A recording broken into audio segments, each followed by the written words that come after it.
الرحيم إنا أرسلناك شاهدا ومبشرا ونذيرا. قال النبي محمد رسول الله صلى الله عليه وسلم المرء مع من أحب أو كما قال عليه الصلاة والسلام غاث أعظم بمني بيسر السامة مددي قبل أيدي مددي كعب إيما مددي يا صاحب الناهور كل ناصري في السمع والأعضاء وحسن الباصر وبطول عمر لا بعمر قاصر یا مجمع الخیرات عبد القادری رضی اللہ عنہ. الحمدللہ، اللہ تعالیٰ کا شکر و احسان کہ اللہ تعالیٰ نے مجھے آج کے اس عظیم جلسے میں جو پربو مدرباری بکلپو شنگو کی طرف سے منعقد کیا گیا ہے، اس میں مجھے لب کشائی کا موقع عطا فرمایا. اللہ تعالیٰ سے دعا ہے کہ اللہ تعالیٰ اس پوری ٹیم کو، بکلپو شنگو پوری ٹیم اور آپ تمام حضرات کو اللہ تعالیٰ خوب ترقی عطا فرمائے. اللہ اپنی خاص رحمتوں سے آپ سب کو نوازے. اور میں مشکور ہوں کہ ان لوگوں نے مجھے آج دوسری مرتبہ یہاں آپ کے اس مدرباری میں انوائٹ کیا ہے. اللہ تبارک و تعالیٰ سے دعا ہے کہ اللہ مجھے حق کہنے کی توفیق عطا فرمائے، ہم سب کو حق سن کر حق کو قبول کرنے اور اس پر عمل کرنے کی توفیق عطا فرمائے.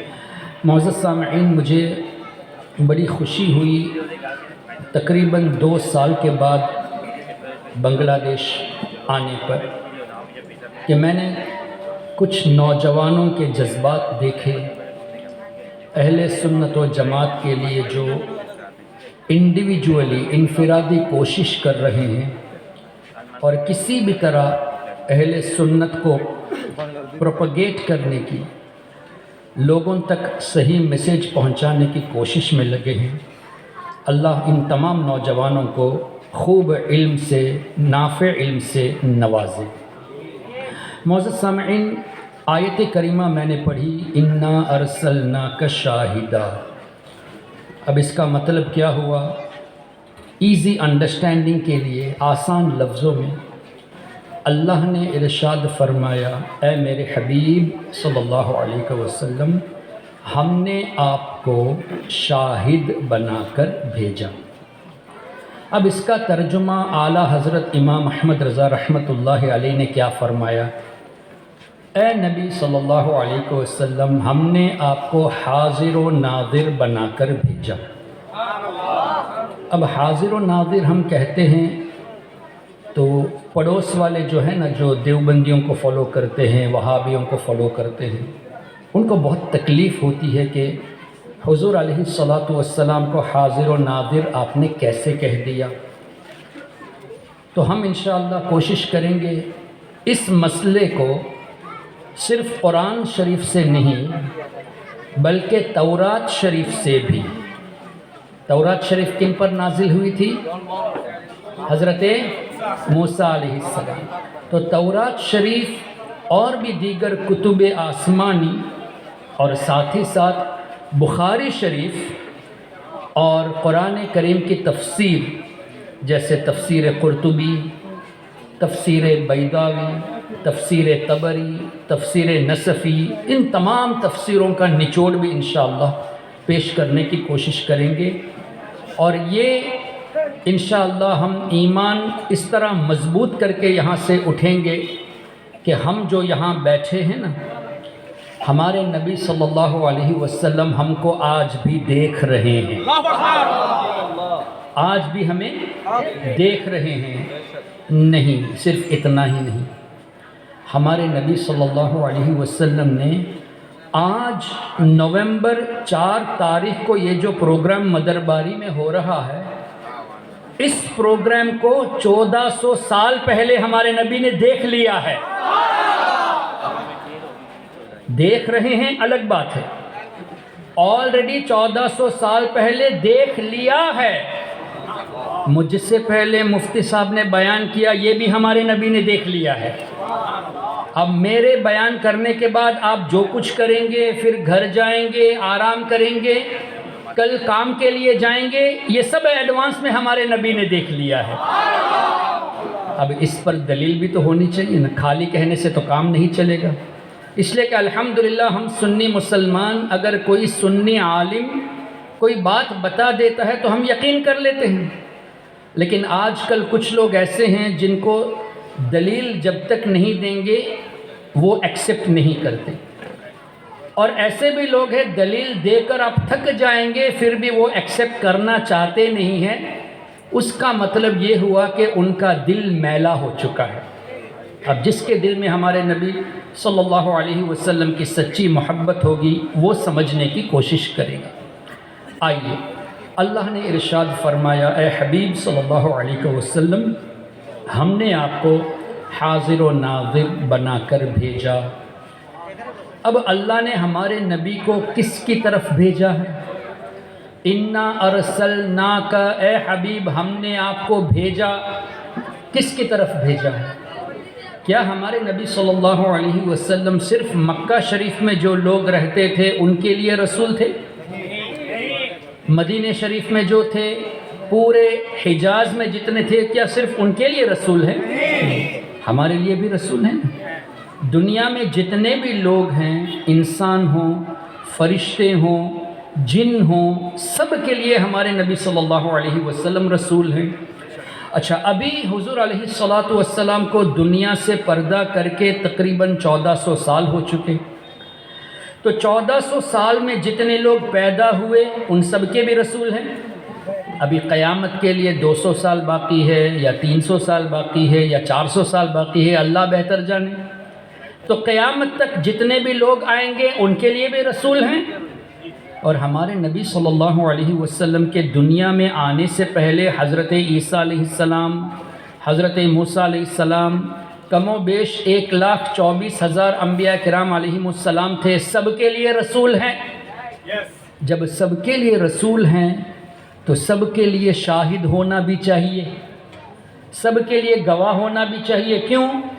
اللہ نے فرمایا، اے حبیب ہم نے آپ کو گواہ بنا کر بھیجا، حاضر و ناظر بنا کر بھیجا، اور جس کی طرف ہمارے نبی بھیجے گئے ان سب کے لیے گواہ ہونا بھی ضروری ہے۔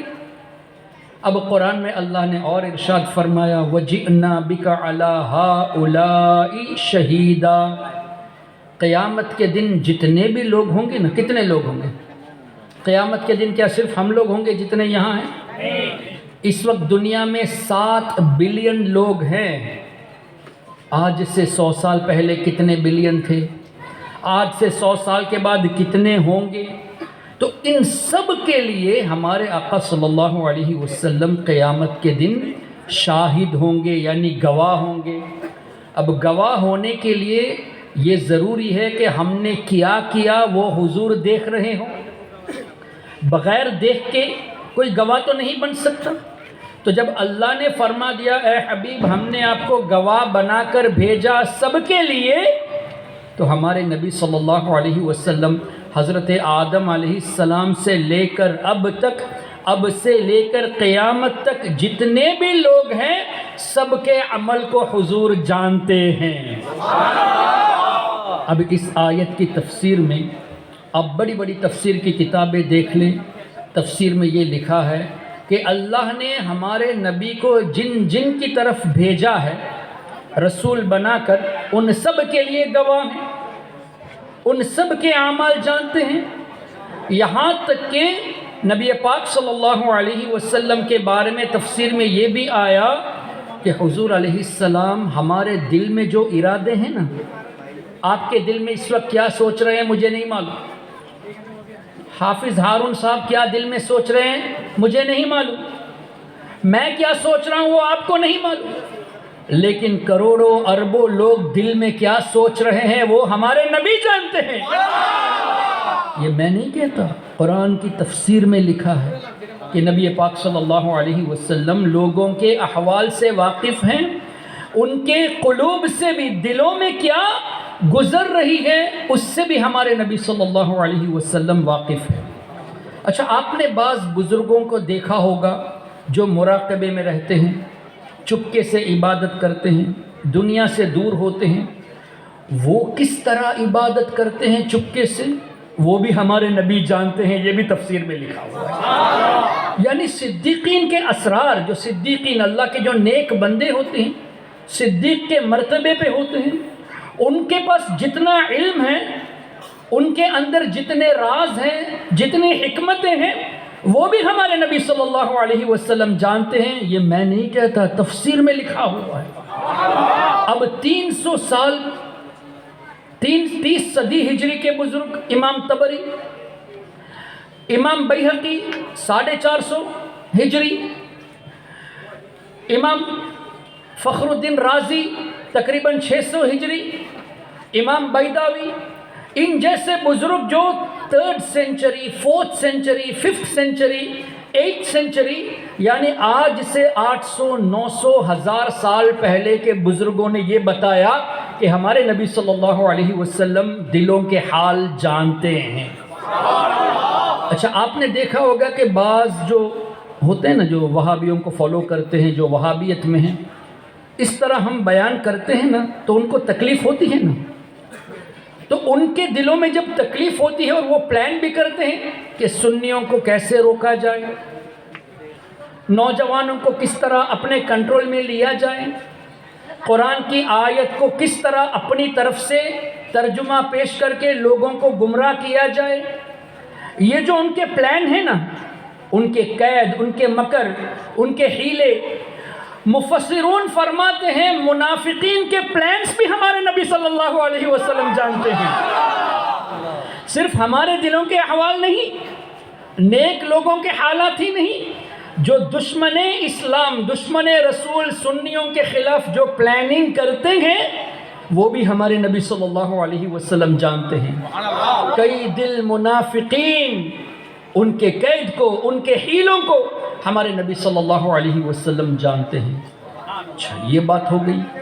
اب دیکھیں، حضرت عبداللہ بن سلام رضی اللہ عنہ غالباً فرماتے ہیں کہ بخاری شریف میں یہ حدیث ہے، ایک صحابی جو تورات کے عالم تھے، ان کے بارے میں بخاری شریف میں ہے کہ یہ بات ہوئی کہ قرآن کریم میں یہ جو آیت ہے نا، اِنَّا أَرْسَلْنَاكَ شَاهِدًا وَمُبَشِّرًا وَنَذِيرًا، قرآن میں کتنی جگہ پہ یہ آیت ہے؟ حافظ صاحب 2 جگہ پہ ہے نا، اِنَّا أَرْسَلْنَاكَ شَاهِدًا وَمُبَشِّرًا وَنَذِيرًا وَدَاعِيًا إِلَى اللَّهِ بِإِذْنِهِ وَسِرَاجًا مُنِيرًا، یہ سورہ احزاب میں ہے۔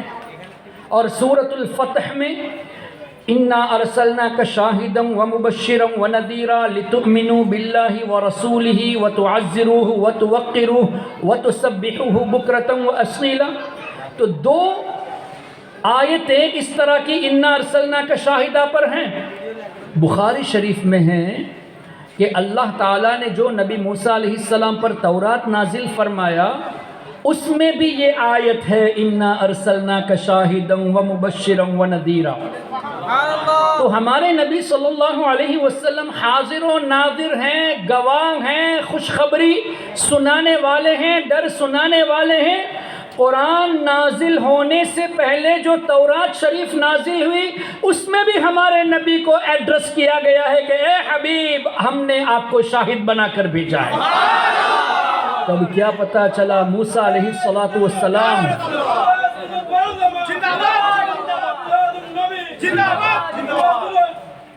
تو نبی موسیٰ علیہ السلام کی قوم کے جتنے عمل تھے، انہوں نے کیا کیا اعمال کیے، نیک لوگوں نے ان میں سے کون سے اعمال کیے، اور جو دشمن اسلام تھے حضرت موسیٰ علیہ السلام کے زمانے میں، انہوں نے کیا کیا پلاننگ کیے، یہ سب ہمارے نبی صلی اللہ علیہ وسلم جانتے ہیں۔ تو دنیا میں آنے سے پہلے ہمارے نبی صلی اللہ علیہ وسلم دنیا میں آنے سے پہلے سب دیکھ رہے ہیں، تبھی تو گواہ بن سکتے ہیں۔ اچھا، پھر قرآن میں اللہ نے فرمایا، سورہ فیل سب کو یاد ہے، الم تر کیف فعل ربک باصحاب الفیل، اللہ نے کیا فرمایا، اے میرے نبی، کیا آپ نے نہیں دیکھا ہم نے کس طرح ہاتھی والوں کے ساتھ ڈیلٹ کیے، کیسے ڈیلٹ کیا، یعنی کیسے ان سے معاملہ کیے۔ اب یہ جو ہاتھی والوں کا معاملہ تھا نا، ابرہہ کعبہ شریف کو گرانے کے لیے آ رہا تھا، یہ ہمارے نبی صلی اللہ علیہ وسلم کے پیدا ہونے سے پہلے کا واقعہ ہے، حضور کے دنیا میں آنے سے پہلے کا واقعہ ہے۔ لیکن اللہ نے کیا فرمایا؟ الم تر، اے نبی کیا آپ نے نہیں دیکھا؟ اس کا مطلب اے نبی آپ نے دیکھا نا کہ ہم نے کس طرح ہاتھی والوں کے ساتھ معاملہ کیا؟ تو ہمارے نبی دنیا میں آنے سے پہلے جو واقعہ ہوا وہ ہمارے نبی دیکھ رہے تھے، تبھی تو رب نے فرمایا الم تر، کیا آپ نے نہیں دیکھا؟ اچھا، اب کوئی کہہ سکتا ہے چلو یہ تو حضور کے پیدائش سے کچھ مہینے پہلے کی بات ہے، یا 1 سال 2 سال پہلے کی بات ہے، یا کچھ دنوں پہلے کی بات ہے۔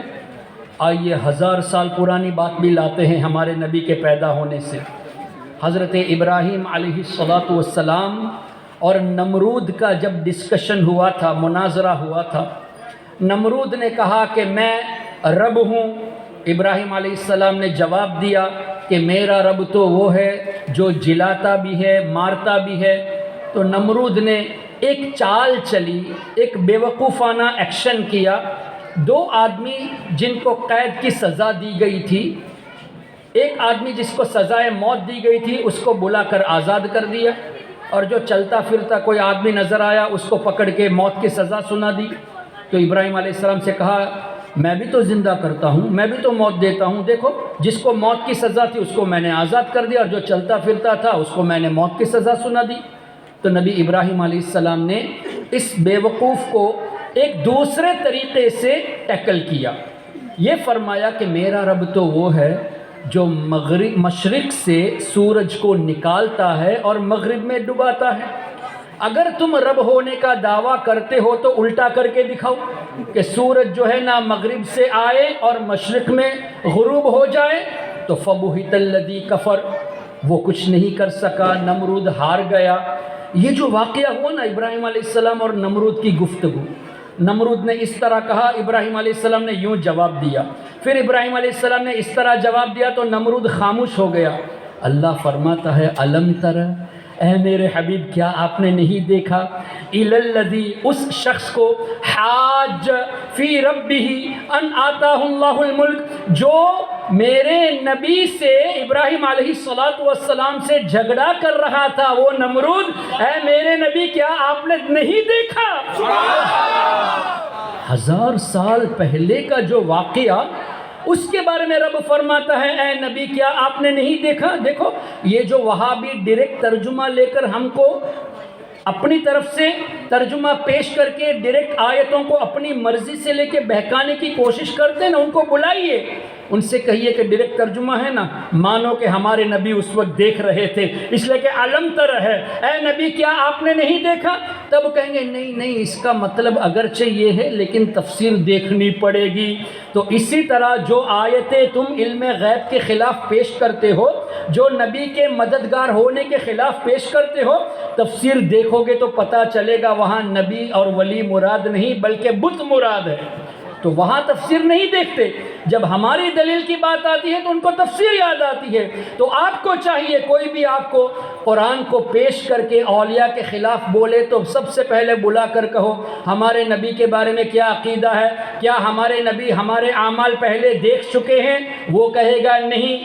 آپ کہنا کہ ابراہیم علیہ السلام کا اور نمرود کا جھگڑا جو ہوا تھا کیا ہمارے نبی نے دیکھا؟ وہ کہے گا نہیں۔ تو دکھا دینا قرآن کی آیت سورہ بقرہ میں ہے علم تر، اور یہ یاد نہ آئے تو علم تر کیف فعل ربک باصحاب الفیل دکھا دینا۔ اس کو یا تو ماننا پڑے گا یا ہارنا پڑے گا، یا تو قبول کرنا پڑے گا یا توبہ کرنا پڑے گا۔ اگر توبہ نہیں کرتا تو سمجھ لینا وہ چور ہے۔ اچھا، اور آگے بڑھتے ہیں۔ نبی ابراہیم علیہ السلام تو دنیا میں تھے نا، ابھی تک کوئی انسان دنیا میں آئے ہی نہیں۔ اللہ نے فرشتوں سے فرمایا وَإِذْ قَالَ رَبُّكَ لِلْمَلَائِكَةِ إِنِّي جَاعِلٌ فِي الْأَرْضِ خَلِيفَةً، اللہ نے فرمایا کہ فرشتوں سے میں زمین پر اپنا نائب بنانے والا ہوں۔ ابھی نبی آدم علیہ السلام کو پیدا نہیں کیا، ان کی تخلیق نہیں ہوئی۔ اللہ فرماتا ہے ہم نے زمین کے لیے مقرر کیا ہے خلیفہ، تو اللہ کے نبی آدم علیہ السلام کو اللہ نے زمین کے لیے خلیفہ منتخب فرمایا نا، تو جب زمین کے لیے خلیفہ منتخب فرمایا تو زمین پر آنا تھا یا نہیں؟ بھئی جس جگہ کے لیے خلیفہ اللہ نے اپوائنٹ فرمایا وہاں تو آنا تھا نا۔ تو جب اللہ نے پیدا کرنے سے پہلے زمین کا تذکرہ کر دیا، اے وہابیو تم کہتے ہو آدم علیہ السلام نے گناہ کیا تبھی زمین پہ آئے، ہم تمہاری بات کو مانیں یا اللہ کی بات کو مانیں؟ اللہ تو فرماتا ہے پہلے سے کہ زمین کے لیے مقرر کیا، تم کہتے ہو نہیں گناہ کیا تبھی زمین پہ آئے۔ پہلے تو نبی گناہ کر ہی نہیں سکتے، اس لیے کہ اللہ نے فرمایا وَعَصَىٰ آدَمُ رَبَّهُ فَغَوَىٰ، رب نے یہ بھی فرمایا فَنَسِيَ وَلَمْ نَجِدْ لَهُ عَزْمًا، آدم علیہ السلام ہمارے حکم کو بھول گئے تھے، انہوں نے جان بوجھ کر یہ عمل نہیں کیا۔ جب اللہ نے فرما دیا جان بوجھ کر نہیں کیا تو گناہ نہیں ہوا۔ تم کہتے ہو کہ گناہ کیے تو ہم تمہاری بات کو سنیں یا اللہ کی بات کو سنیں؟ تو یہ جو دیوبندی وہابی ہیں نا، یہ نبیوں کے بے ادب ہے، بے ادبی کرنے والے ہیں، انبیاء کرام کے گستاخ ہیں، ان سے دور رہیے، ان سے بچ کر رہیے۔ خیر اللہ نے فرشتوں سے فرمایا کہ میں زمین پر نائب بنانے والا ہوں۔ ابھی آدم علیہ السلام پیدا تو نہیں ہوئے نا۔ آیت کریمہ کیسے شروع ہوتی ہے؟ وَإِذْ قَالَ، اے میرے حبیب یاد کرے جب فرشتوں سے ہم نے کہا تھا کہ ہم زمین کے لیے نائب بنانے والے ہیں۔ اب میں 2 سال پہلے یہاں آیا تھا، اگر میں یہ کہوں جناب ہارون بھائی یاد کرے 2 سال پہلے آپ نے یہ نعت پڑھی تھی کہہ کے، تو ہارون بھائی اگر اس وقت موجود تھے انہوں نے پڑھی تھی، اگر اور کوئی صاحب جو یہاں موجود اس وقت تھے 2 سال پہلے تو وہ کہہ سکیں گے کہ ہاں ہمیں کنفرم ہے کہ ہارون بھائی نے یہ نعت پڑھی تھی کہہ کے۔ اگر میں کسی اور سے کہوں جو 2 سال پہلے نہیں تھا یہاں پہ، یاد کرو 2 سال پہلے ہارون بھائی نے چمک تجھ سے پاتے ہیں یہ نعت پڑھی تھی، وہ کہے گا نہیں میں تو تھا ہی نہیں تو کیسے یاد کروں گا؟ تو یاد کرنے کے لیے موجود ہونا ضروری ہے۔ اللہ نے فرمایا اے نبی یاد کرو، ہم نے فرشتوں سے جب کہا تو انسان ابھی پیدا نہیں ہوئے، اور اللہ فرماتا ہے اے میرے نبی یاد کرو، مطلب ہمارے نبی انسانی شکل میں اس وقت نہیں تھے، نور کی شکل میں موجود تھے، اور اس وقت اللہ نے جو فرشتوں سے بتایا تھا وہ بھی ہمارے نبی سن رہے تھے، تبھی تو اللہ نے فرمایا یاد کرو۔ ہمارے نبی صلی اللہ علیہ وسلم کے سامنے یہ سب معاملہ ہوا، فرشتوں نے کیا جواب دیا؟ اے اللہ تبارک و تعالی، ان کا ارادہ کیا تھا کہ تو کیا زمین پر انسان کو خلیفہ بنائے گا؟ اس لیے کہ انسان آدم علیہ السلام کی اولاد جب ہوگی تو ان میں فتنہ فساد کرنے والے بھی ہوں گے، خون ریزی کریں گے، تو اللہ نے جواب دیا کہ میں وہ جانتا ہوں جو تم نہیں جانتے۔ پھر اللہ نے تمام چیزوں کے نام آدم علیہ السلام کو سکھا دیے۔ آدم علیہ السلام کو تخلیق کرنے کے بعد وَعَلَّمَ آدَمَ الْأَسْمَاءَ كُلَّهَا، پھر فرمایا اے فرشتوں ان تمام چیزوں کے نام مجھے بتاؤ۔ فرشتوں نے کہا یا اللہ ہم صرف اتنا جانتے ہیں جتنا تو نے سکھایا ہے۔ تو اللہ نے آدم علیہ السلام سے فرمایا اے میرے نبی آدم علیہ السلام آپ فرشتوں کو ان تمام چیزوں کے نام بتا دیں۔ یہ پورا واقعہ ہمارے نبی کے سامنے ہو رہا تھا، تبھی تو اللہ نے فرمایا یاد کرو۔ اللہ اکبر! کیا پتہ چلا؟ نبی پاک صلی اللہ علیہ وسلم کا اوریجن نور ہے، اصل نور ہے، دنیا میں انسانی شکل میں تشریف لائے اور آدم علیہ السلام کی اولاد میں تشریف لائے، یہ ہے ہمارا عقیدہ۔ اچھا تو اب کیا پتہ چلا؟ 1 سال پہلے کا واقعہ علم تر، یا 2 مہینے پہلے کا واقعہ علم تر، 1000 سال پہلے کا واقعہ علم تر، ابھی انسان دنیا میں آئے ہی نہیں، یاد کرو۔ مطلب ہمارے نبی صلی اللہ علیہ وسلم کسی کو بھی اللہ نے جب پیدا نہیں فرمایا، کسی کو نہیں بنایا تھا، تب ہمارے نبی صلی اللہ علیہ وسلم موجود تھے، اس لیے کہ سب سے پہلا کریشن اللہ تعالیٰ نے جو کیا ہے وہ نور مصطفیٰ صلی اللہ علیہ وسلم ہے۔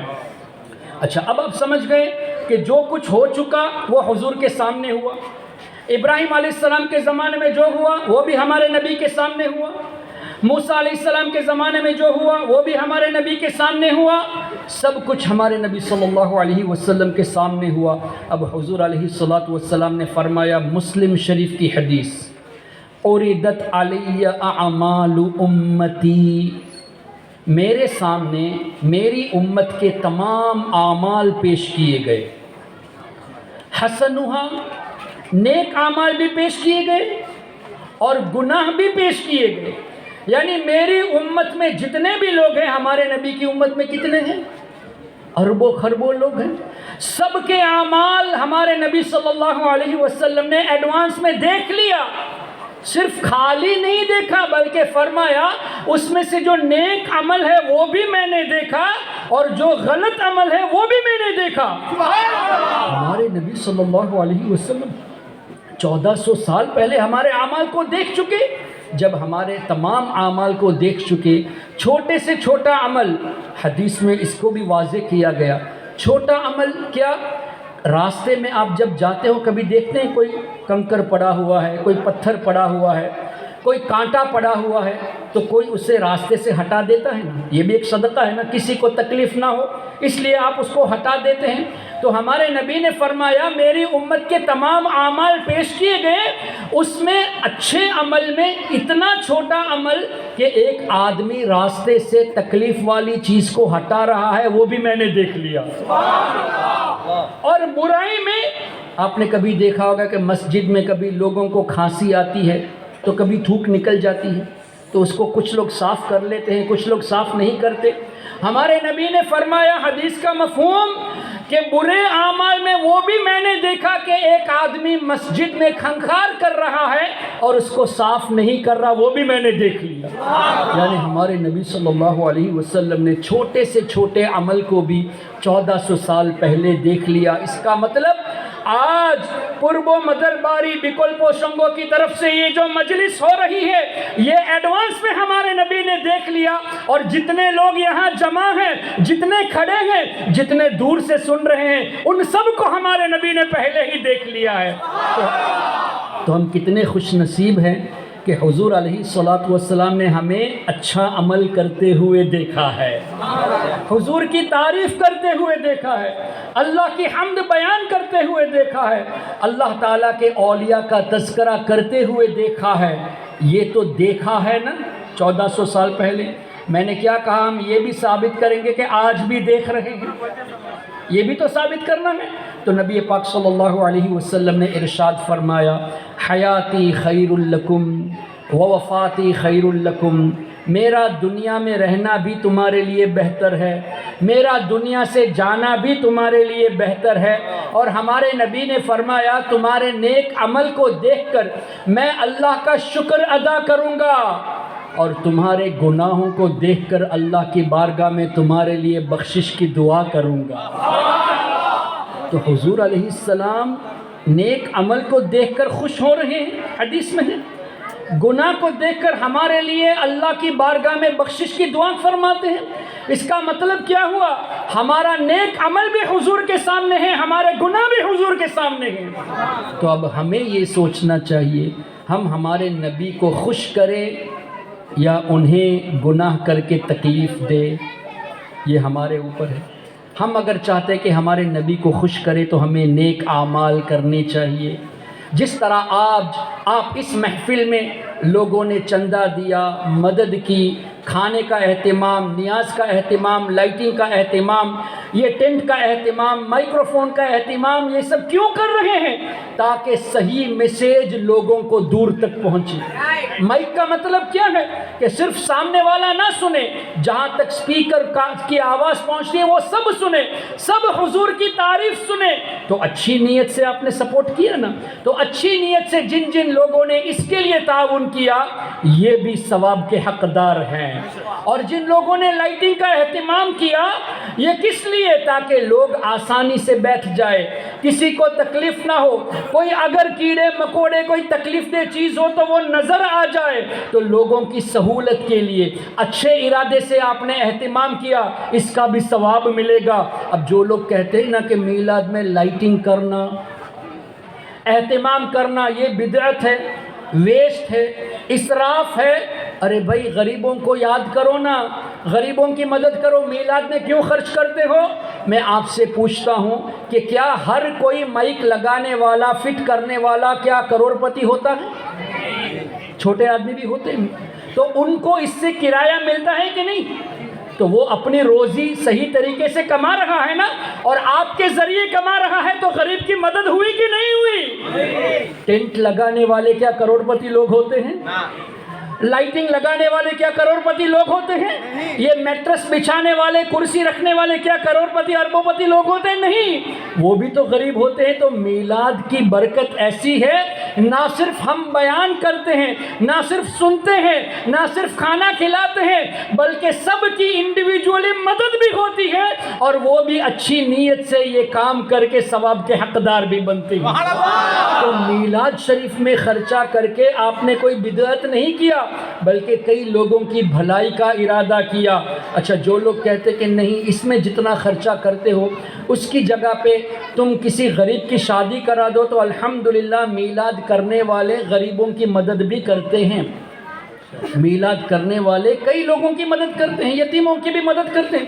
اچھا، تمہیں اگر اتنی ہی تکلیف ہے کہ اتنا خرچہ ہو رہا ہے، تو اپنے بچوں کی شادی 5 اسٹار ہوٹل میں کیوں کرتے ہو؟ جب فلائٹ میں بزنس کے لیے سفر کرتے ہو تو بزنس کلاس میں کیوں سفر کرتے ہو؟ ضرورت ہے اکانومی کلاس میں جاؤ، باقی جو خرچہ ہے وہ غریب کی شادی کرا دو۔ اپنے گھر میں رہنے کے لیے ایک چھوٹا سا گھر ہو تو کافی ہے، 3 فلور کی بلڈنگ بنانے کی کیا ضرورت ہے؟ تم 2 کروڑ میں گھر بناؤ گے، اس سے بہتر ہے کہ 20 لاکھ میں چھوٹا گھر بنا لو۔ بن جائے گا کہ نہیں چھوٹا گھر 20 لاکھ میں؟ 20 لاکھ ٹاکا میں بن جائے گا نا؟ تو 2 کروڑ کی ضرورت نہیں ہے، 20 لاکھ ٹاکا میں چھوٹا گھر بناؤ، اور 1 کروڑ 80 لاکھ جو باقی ٹاکا ہے اس سے 100 لوگوں کی شادی کرا دو۔ وہاں تمہیں شادی یاد نہیں آتی، صرف حضور کی میلاد میں شادی یاد آتی ہے۔ اسی طرح یہ لوگ جتنے بھی اس طرح کے خرچ کرتے ہیں، دیکھو بستر پہ یعنی چٹائی پہ سونا سنت ہے نا، تمہیں اتنی ہی فکر ہے کہ سنت کے خلاف کام یعنی بدعت ہو رہا ہے، تو تم گھر پہ پلنگ کیوں رکھے ہو؟ چٹائی پہ سو، پلنگ کا خرچہ اٹھا کر کسی غریب کو دے دو، اس کو بھی تم چٹائی کا اہتمام کر دو۔ وہاں تمہیں بدعت یاد نہیں آتا، صرف غوث اعظم کی 11ویں میں، غریب نواز کی 6ٹی میں، جلال الدین شاہ کے عرس میں، امانت شاہ کے عرس میں، اور حضرت بایزید بستامی کے عرس میں، اور میلاد مصطفیٰ میں تمہیں یہ بدعت نظر آتا ہے، یہ غریب یاد آتے ہیں، باقی معاملے میں یاد نہیں آتے۔ تو یہ سب ان لوگوں کے دلوں میں چونکہ نبی اور ولی کی محبت نہیں ہے، اس لیے یہ لوگ اس طرح کے کام کرتے ہیں۔ اللہ تبارک و تعالیٰ کے رسول صلی اللہ علیہ وسلم کا جو اس طرح میلاد شریف میں تذکرہ ہوتا ہے، مجھے بتائیے، ہم سے پہلے آپ نے 2 بیان سنے ہوں گے، آپ نے نعت بھی سنی ہوگی، کیا آپ نے یہاں کسی کو بینڈ بجاتے ہوئے دیکھا؟ گانا گاتے ہوئے دیکھا؟ دیکھا کہ نہیں؟ نعت پڑھتے ہوئے دیکھا؟ بیان کرتے ہوئے دیکھا؟ کسی کو گانا گاتے نہیں دیکھا نا، بینڈ بجاتے ہوئے نہیں دیکھا نا۔ تو ہم نے کون سا غلط کام کر دیا کہ تم ہمیں بدعتی کہتے ہو؟ میلاد بدعت ہے؟ کیا بیان کرنا بری چیز ہے؟ کیا سرکار کی تعریف کرنا بری چیز ہے؟ کیا لوگوں کو کھلانا نیاز دینا بری چیز ہے؟ نہیں، ہم اگر یہاں میوزک لگا کر ڈانسنگ کرتے، گانا گاتے، تو تم کہہ سکتے ہو کہ ہم غلط کرتے ہیں۔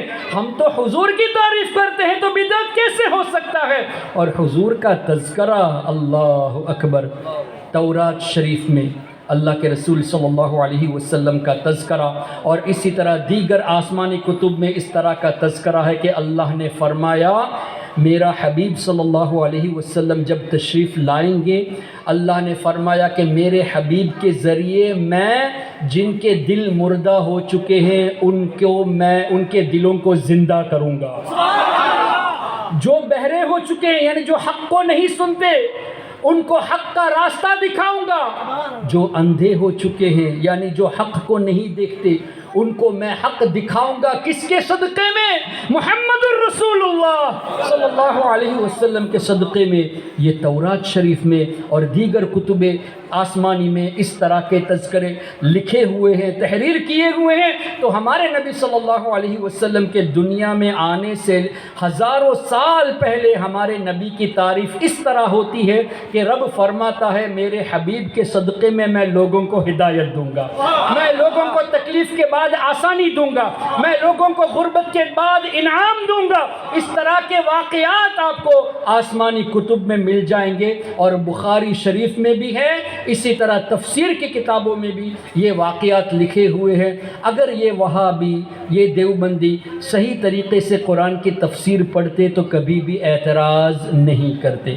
اب جہاں تک نبی پاک صلی اللہ علیہ وسلم کی تعریف کی بات ہے، دیکھیے بخاری شریف کی حدیث ہے، اللہ کے حبیب صلی اللہ علیہ وسلم نے ارشاد فرمایا، انا محمد صلی اللہ علیہ وسلم، میں محمد ہوں۔ مطلب کیا ہوا؟ سب سے زیادہ تعریف جس کی گئی وہ میں ہوں۔ اب مجھے بتائیے، اللہ کے بندوں میں کیا ہمارے نبی سے زیادہ کسی کی تعریف کبھی آپ نے سنی ہے؟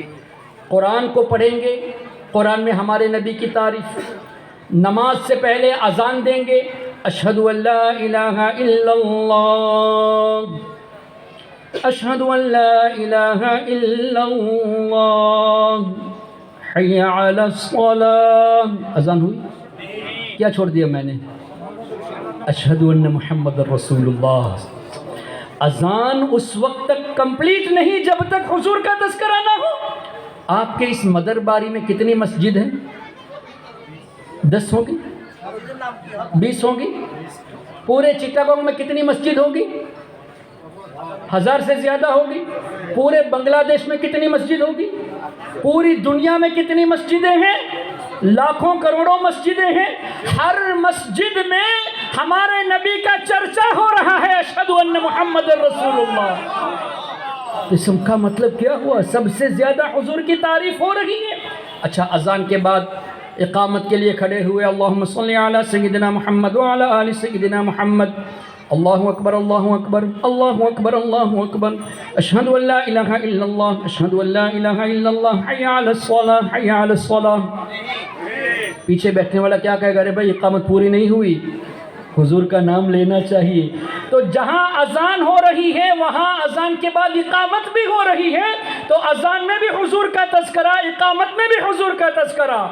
اچھا، نماز تو ہم بھی پڑھتے ہیں، وہ بھی پڑھتے ہیں، وہابی بھی پڑھتا ہے، دیوبندی بھی پڑھتا ہے۔ اس سے پوچھو، التحیات للہ والصلوات والطیبات، السلام علینا وعلی عباد اللہ الصالحین۔ نہیں ہوا نا؟ کیا چھوڑ دیا؟ السلام علیکہ ایہا النبی ورحمۃ اللہ وبرکاتہ۔ تو نماز میں بھی ہمارے نبی کو سلام کرو گے تو ہی نماز ہوگی۔ اب سنی الحمدللہ خوشی سے سلام کرے گا کہ میرے نبی سن رہے ہیں، اور وہابی کہتا ہے حضور سنتے نہیں، پھر بھی کہتا ہے اے نبی آپ پر سلام ہو۔ تو کس کو کہہ رہے ہو؟ السلام علیکہ ایہا النبی کا مطلب کیا ہے؟ اے نبی آپ پر سلام ہو۔ تو تم کہتے ہو نبی سنتے نہیں، تو یہ کہو نا السلام علی النبی کہو نا، حضور پر سلام ہو۔ اے نبی آپ پر سلام ہو کیوں کہتے ہو جب سنتے نہیں؟ الحمدللہ، سنیوں سے سیکھو حضور کی محبت۔ تو نبی پاک صلی اللہ علیہ وسلم کے بغیر، ان کے نام کے بغیر، ان کے تذکرے کے بغیر نماز بھی کمپلیٹ نہیں۔ اب نماز پڑھنے والے اس وقت دنیا میں کروڑوں لوگ ہیں، تو کروڑوں لوگوں کی زبان میں ہمارے نبی کی تعریف ہو رہی ہے۔ یہ تو آج کی بات ہے نا، 10 سال پہلے بھی لوگ نماز پڑھتے تھے نا، کروڑوں لوگ تھے، 20 سال پہلے بھی پڑھتے تھے، 100 سال پہلے بھی پڑھتے تھے، 1000 سال پہلے بھی پڑھتے تھے۔ تو ہر کوئی، ہر نمازی اذان میں، اقامت میں اور نماز میں ہمارے نبی کا تذکرہ کر رہا ہے۔ اسی طرح جمعہ کے خطبے میں بھی جب خطبہ پڑھا جاتا ہے تو اللہ کی حمد کے بعد حضور پر سلام بھیجا جاتا ہے، درود بھیجا جاتا ہے، اور یہ وہابی بھی اپنی مسجد میں جمعہ کے خطبے میں پڑھتا ہے۔ کیا پتہ چلا حضور کی تعریف کے علاوہ کوئی چارہ نہیں ہے۔ اچھا، پھر درود شریف پڑھنے والے کتنے لاکھوں کروڑوں لوگ درود پاک پڑھتے ہیں، تو حضور ہی کی تعریف ہو رہی ہے نا۔ اب مجھے بتائیے، کیا کسی اور کا، اللہ کی مخلوق میں، اللہ کے علاوہ مخلوق میں حضور کے علاوہ کا کسی کا نام اتنا لیا جاتا ہے؟ اذان میں کسی کا نام نہیں ہے، اقامت میں کسی کا نام نہیں ہے، نماز میں کسی کا نام نہیں ہے، درود میں بھی حضور ہی کا نام ہے، کسی اور عام آدمی، عام انسان کا نام نہیں لیتے۔ تو کیا پتہ چلا ہمارے آقا نے فرمایا انا محمد، میں ہوں جس کی سب سے زیادہ تعریف کی گئی۔ ارے تب سے لے کر اب تک اور قیامت تک حضور کی تعریف ہوگی، اور قیامت میں بھی سب لوگ حضور کی تعریف کریں گے۔ مطلب ہمارے نبی سے زیادہ کسی کی تعریف نہیں کی گئی اور نہ ہی کی جائے گی۔ یہ بخاری شریف کی حدیث میں۔ آگے فرماتے ہیں انا احمد میں سب سے زیادہ اللہ کی تعریف کرنے والا ہوں، حضور سے زیادہ کون اللہ کی تعریف کر سکتا ہے؟ لیکن دیوبندیوں نے کہا خباثت کی ہے۔ قاسم نانوتوی نے اپنی کتاب تحذیر الناس میں لکھا کہ امتی کبھی کبھی عمل میں نبی کے برابر ہو جاتا ہے، کبھی نبی سے بڑھ جاتا ہے۔ قاسم نانوتوی، فاؤنڈر آف دارالعلوم دیوبند، دیوبندی کا فاؤنڈر قاسم نانوتوی نے اپنی کتاب تحذیر الناس میں لکھا کہ امتی کبھی کبھی نبی سے عمل میں ایکول برابر ہو جاتا ہے اور کبھی نبی سے بھی آگے بڑھ جاتا ہے۔ اللہ اکبر! دیکھیے، حدیث سنیے، ہمارے آقا صلی اللہ تعالیٰ علیہ وسلم سے ہمارے آقا نے جبریل علیہ السلام سے پوچھا نا کہ اے جبریل آپ کی عمر کتنی ہے؟ تو حضرت جبریل امین نے فرمایا یا رسول اللہ صلی اللہ علیہ وسلم مجھے میری عمر کا پتہ نہیں ہے، لیکن ایک چیز ہے، میں 70,000 سال کے بعد ایک ستارے کو دیکھتا ہوں۔ 70,000 سال میں ایک مرتبہ ایک ستارہ چمکتا ہے، وہ 70,000 سال کے بعد چمکتا ہے، اس کو میں نے 72,000 ٹائمز دیکھا ہے۔ 70,000 سال میں ایک مرتبہ چمکتا ہے، 72,000 مرتبہ میں نے اس کو دیکھا ہے، تو 70,000 ملٹیپلائی بائی 72,000، کیلکولیٹر بھی تھک جائے گا کتنے سال ہو گئے۔ تو جبریل علیہ السلام نے فرمایا میں نے اس ستارے کو 72,000 ٹائمز دیکھا ہے۔ ہمارے نبی نے فرمایا وہ ستارہ میں ہی تھا۔ تو ہمارے نبی صلی اللہ علیہ وسلم تب سے، بلکہ اس سے بھی پہلے، جب سے اللہ نے پیدا فرمایا، کب پیدا فرمایا اللہ بہتر جانے، جب سے پیدا فرمایا حضور اللہ کی حمد بیان کرتے ہیں، اللہ کی تسبیح بیان کرتے ہیں، دنیاوی زندگی میں بھی بیان کیے، آج قبر انور میں بھی کرتے ہیں۔ کیوں؟ حدیث میں آیا الانبیاء احیاء فی قبورہم یصلون، اللہ کے نبی اپنی قبروں میں زندہ ہیں اور نماز پڑھتے ہیں۔ نماز کس کے لیے پڑھی جاتی ہے؟ اللہ کے لیے۔ تو قبر انور میں بھی ہمارے نبی اور دیگر انبیاء کرام اللہ کی عبادت کرتے ہیں۔ تو حضرت آدم علیہ السلام کتنے ہزار سال ہو گئے اپنی قبر شریف میں اللہ کی عبادت کرتے ہیں۔ موسیٰ علیہ السلام، ادریس علیہ السلام، یونس علیہ السلام، یوسف علیہ السلام، تمام انبیاء کرام اللہ کی عبادت کرتے آ رہے ہیں، اور ہمارے نبی بھی قبر انور میں اللہ کی عبادت کرتے ہیں۔ سبحان اللہ! جب سے کائنات بنی ہے، کائنات بنی حضور کے صدقے میں، تو جب سے حضور کو اللہ نے بنایا تب سے اللہ کی تعریف کرتے آ رہے ہیں، آج تک کرتے ہیں، قیامت تک کرتے رہیں گے۔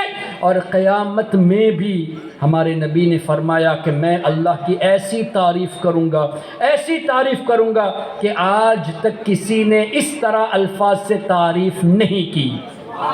تو ہمارے نبی صلی اللہ علیہ وسلم نے جو فرمایا انا احمد، اللہ کی سب سے زیادہ تعریف کرنے والا میں ہوں، کیا پتہ چلا نہ اللہ کی تعریف کرنے والا حضور سے بڑھ کر کوئی ہے کائنات میں، اور نہ ہی حضور جیسا کوئی ہے جن کا تذکرہ سب سے زیادہ کیا گیا ہو۔ تبھی تو اعلیٰ حضرت امام احمد رضا فاضل بریلوی رحمۃ اللہ علیہ نے فرمایا یا رسول اللہ وہ خدا نے مرتبہ تجھ کو دیا، نہ کسی کو ملے نہ کسی کو ملا۔ وہ خدا نے مرتبہ تجھ کو دیا، نہ کسی کو ملے نہ کسی کو ملا، کہ کلام مجید نے کھائی شہا تیرے شہر و کلام و بقا کی قسم۔ حضور صلی اللہ علیہ وسلم کی یہ شان کہ روز قیامت حضور صلی اللہ علیہ وسلم ہم گنہگاروں کے لیے اللہ کی بارگاہ میں رو رو کر ہمارے لیے شفاعت فرمائیں گے۔ اعلیٰ حضرت فرماتے ہیں پیش حق مجدہ شفاعت کا سناتے جائیں گے، آپ روتے جائیں گے ہم کو ہنساتے جائیں گے۔ ظاہر حضور رو کر اللہ کی بارگاہ میں ہمارے لیے دعا کریں گے، جب ہمیں شفاعت مل جائے گی تو مسکراہٹ تو ہوگی نا۔ حضور اللہ تعالیٰ حضور کی شفاعت ہم سب کو نصیب فرمائے تو ہمیں خوشی ہوگی، ہم ہنستے ہوئے جنت میں جائیں گے۔ تو اعلیٰ حضرت فرماتے ہیں پیش حق مجدہ شفاعت کا سناتے جائیں گے، یا رسول اللہ آپ روتے جائیں گے ہم کو ہنساتے جائیں گے، یہ آپ کی شان ہوگی۔ ایسا آپ کرم فرمائیں گے کہ کل قیامت کے دن یہ منظر بھی دیکھنا ہوگا کہ حضور نے فرمایا کہ اولین اور آخرین جتنے بھی گزر چکے اور جتنے بھی آنے والے ہیں، یہ سب کے سب اولین اور آخرین کل روز قیامت حضور صلی اللہ علیہ وسلم کے جھنڈے کے نیچے ہوں گے، اور سب کے سب ہمارے نبی کی تعریف کریں گے، سب حضور کی شان بیان کریں گے۔ تبھی تو اعلیٰ حضرت فرماتے ہیں یا رسول اللہ کاش محشر میں جب ان کی آمد ہو اور بھیجے سب ان کی شوکت پہ لاکھوں سلام۔ یا رسول اللہ جب آپ فرشتوں کی جھرمٹ میں 70,000 فرشتوں کی جھرمٹ میں ہمارے نبی تشریف لائیں گے اور اولین اور آخرین سب کے سب حضور کی شان بیان کرتے ہوں گے، حضور کی تعریف کرتے ہوں گے، تو اعلیٰ حضرت فرماتے ہیں کہ یا اللہ میری بھی ایک خواہش ہے کہ جب حضور کی سب تعریف کرے تو فرشتے جو حضور کے ساتھ ہوں گے نا خدمت کے لیے، وہ مجھ سے اشارہ کرے سب تو تعریف کرتے، تم بھی تو تعریف کرو، تم بھی تو حضور کی نعت بیان کرو۔ تو اعلیٰ حضرت فرماتے ہیں کاش محشر میں جب ان کی آمد ہو اور بھیجے سب ان کی شوکت پہ لاکھوں سلام، مجھ سے خدمت کے قدسی کہیں ہاں رضا تم بھی کرو، تو فرماتے ہیں میں بھی پڑھوں مصطفیٰ جان رحمت پہ لاکھوں سلام، شمع بزم ہدایت پہ لاکھوں سلام۔ محترم حضرات بتانا یہ ہے کہ ہمارے نبی کی تعریف یہ دیوبندی وہابی کرے یا نہ کرے حضور کی شان میں کچھ فرق نہیں پڑتا، ہم بھی اگر تعریف نہ کریں تو کچھ فرق نہیں پڑتا۔ کیوں؟ ہمارے نبی نے آلریڈی فرما دیا کہ میری تعریف سب سے زیادہ کی گئی، سب سے زیادہ میری تعریف کی جائے گی، کی جا رہی ہے، تو حضور کی ہی سب سے زیادہ تعریف ہے، تو تم کرو یا نہ کرو حضور کے مرتبے میں کچھ فرق نہیں پڑتا، تو ہم کرتے کیوں ہیں؟ جب ہمارے تذکرے سے سرکار کے مرتبے میں فرق نہیں پڑتا تو ہم کیوں کرتے ہیں؟ ہم اس لیے کرتے ہیں کہ سرکار علیہ الصلاۃ والسلام نے یہ بشارت دی۔ اذان کے بعد دعا پڑھی جاتی ہے نا، اللہم رب هذه الدعوة التامة والصلاة القائمة آت سیدنا محمد الوسیلة والفضیلة والدرجة الرفیعة وابعثه مقاما محمودا الذي وعدته وارزقنا شفاعته یوم القیامة انک لا تخلف المیعاد۔ حضور نے فرمایا نا اس طرح کی جو دعا کرے گا میں اس کے لیے شفاعت کروں گا۔ تو ہم حضور کے لیے جو دعا کرتے نا یا اللہ تیرے حبیب کو مقام محمود عطا فرما، ہم کیوں دعا کرتے؟ جب اللہ نے فرما دیا عسیٰ ان یبعثک ربک مقاما محمودا، اللہ نے فرما دیا ہم آپ کو ان قریب مقام محمود دیں گے، اللہ تو دے رہا ہے نا، تو آپ کیوں دعا کرتے ہو کہ یا اللہ حضور کو مقام محمود عطا فرما، والدرجۃ الرفیعہ بلند مرتبہ عطا فرما؟ اللہ نے تو بلند کر ہی دیا ہے، ورفعنا لک ذکرک، تو اللہ نے بلند کر دیا، تو ہم کیوں دعا کرتے ہیں؟ ہم اس لیے نہیں دعا کرتے کہ ہماری دعا کی وجہ سے اللہ مرتبہ بلند فرمائے گا، ہماری دعا کی وجہ سے مقام محمود عطا فرمائے گا، نہیں، ہم اس لیے یہ دعا اذان کے بعد پڑھتے ہیں کہ ہمارے نبی نے فرمایا جو اس طرح کی دعا کرے گا میری شفاعت اس کے لیے ہے۔ تو ہم تو اپنا فائدہ پانے کے لیے، حضور کی شفاعت پانے کے لیے یہ کرتے ہیں۔ تو کیا پتہ چلا ہمارے نبی کا تذکرہ ہم حضور کے لیے نہیں کرتے بلکہ حضور کی برکت سے ہماری دنیا اور ہماری آخرت کو سنوارنے کے لیے کرتے ہیں۔ تو آپ جتنا بھی نبی پاک صلی اللہ علیہ وسلم کا تذکرہ کرے، محفل میلاد میں کرے، اپنے گھر میں کرے، بچوں کو حضور صلی اللہ علیہ وسلم کی سیرت پڑھائے، ان کو حضور کی سنتیں سکھائیں، انشاءاللہ اس کا اجر آپ کو دنیا میں بھی ملے گا، اور حضور کی نعت، حضور کے ذکر کی برکت سے ہماری قبریں انشاءاللہ روشن ہو جائے گی، اور قیامت کے دن حضور کی شفاعت ہم سب کو ملے گی۔ اللہ تبارک و تعالی ہم سب کو نبی پاک صلی اللہ علیہ وسلم کا سچا عاشق بنائے، حضور صلی اللہ علیہ وسلم کے مبارک ہاتھوں سے حوض کوثر کا جام نصیب فرمائے۔ اللہ تعالی ہم سب کو غوث پاک رضی اللہ تعالیٰ عنہ کا دیدار نصیب فرمائے، نبی پاک صلی اللہ علیہ وسلم کی شفاعت عطا فرمائے۔ جتنے بھی یہاں حاضر ہیں اللہ تعالیٰ ان سب کی دلی جائز تمناؤں کو پورا فرمائے، آمین یا رب العالمین۔ سبحانک اللہم وبحمدک اشہد ان لا الہ الا انت استغفرک واتوب الیک۔ السلام علیکم ورحمۃ اللہ وبرکاتہ۔